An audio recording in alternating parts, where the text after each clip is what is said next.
In this last chunk of the course, we just want to look back at the different things that we've covered, the different ideas, models, tools, and some of the approaches we've used, as well as thinking about your role. We've just talked briefly about the ideas of conflict and social change and of out-of-sight influences.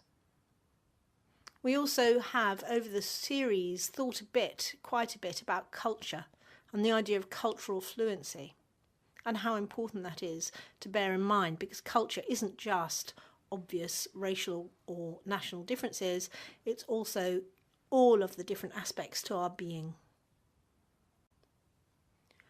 We've touched on a lot of theory as well. It's been moulded in there, so you may not have noticed it too much, but we've been looking at conflict resolution theory, conflict transformation theory, more up to date and perhaps more current for our work in the UK.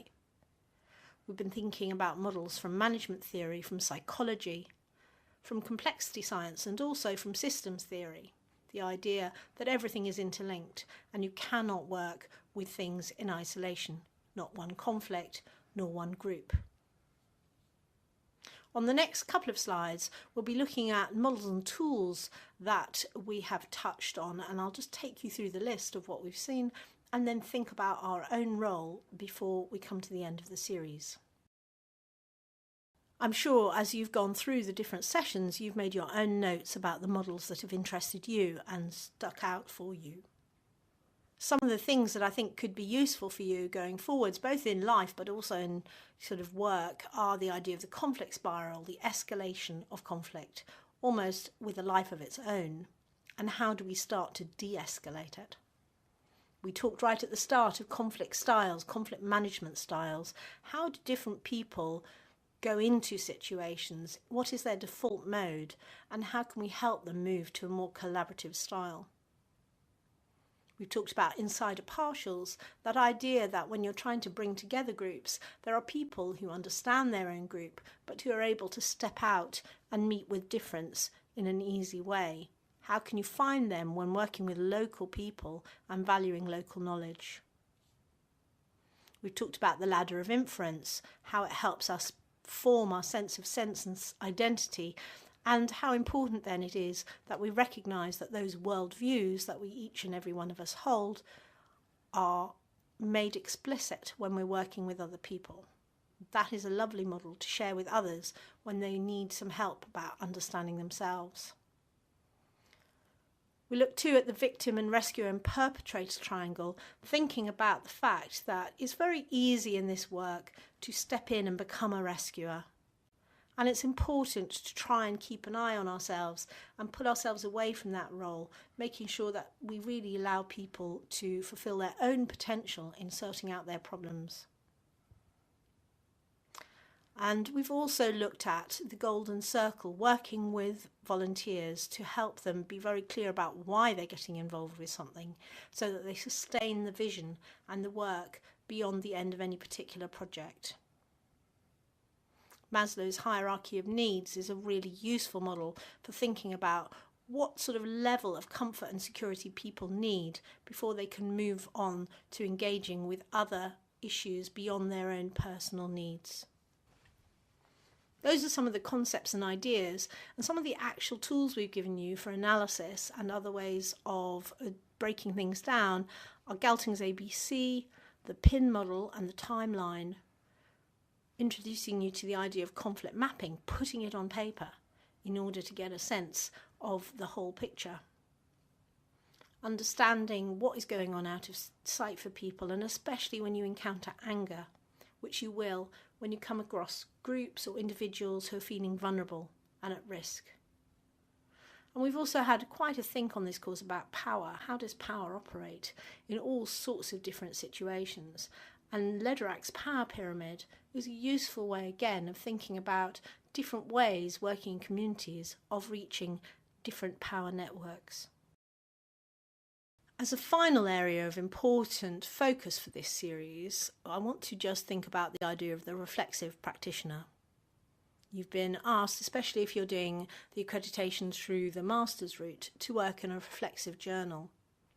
And this idea of reflexivity, the idea of as a worker, coming back to thinking about yourself and keeping yourself aware of your own input and biases and approaches has become an increasingly important thing to bear in mind if you're working with any of the social world type activities. In an article which is in your folder, reading folder, by John Schotter, he talks about poised resourcefulness for a practitioner. And that's an interesting phrase. That is the idea that we're equipped with tools and concepts that we can keep inside us, but which allow us the flexibility to respond to each and every situation we encounter. We don't go in with a fixed approach. This is what we do, this is how we train, this is the process we use. We go into a situation with an internal toolbox, which we are then able to apply as needed in any given situation. So over the course, we've covered a number of different models and ideas which could help you develop that level of awareness, self-awareness and practice confidence, including models such as the Johari window, which is good to thinking about the areas of ourselves that we're not so familiar with, and EQ models, the idea of building our own emotional intelligence in order to better work with other people. We've also talked about the importance of understanding our own role and limitations and being sure that you're not stepping on other people's ideas by coming in with a great big basket of good thoughts which actually disrespect local knowledge rather than building on it. To finish this course, download the Constellation of Theories handout in the Session 8 folder.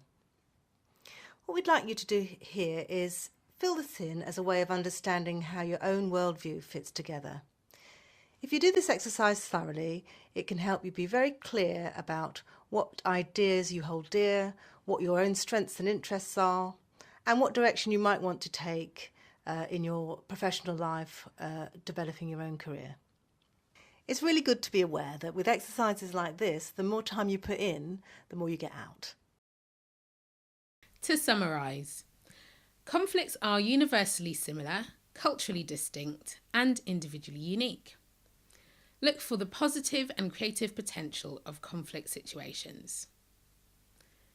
We've looked at tools to use in everyday life and work. And finally, we hope we've given ideas, leads, and possible future directions to follow in your own time. This series has been an exploration of many different concepts and theories concerning conflict. If any of them have inspired you or triggered your interest and you would like to deepen your understanding with further training, please feel free to get in touch via the website on www.communityresolve.co.uk. Thank you for watching the Working with Community Conflict series. We hope you've enjoyed it and we look forward to working with you again.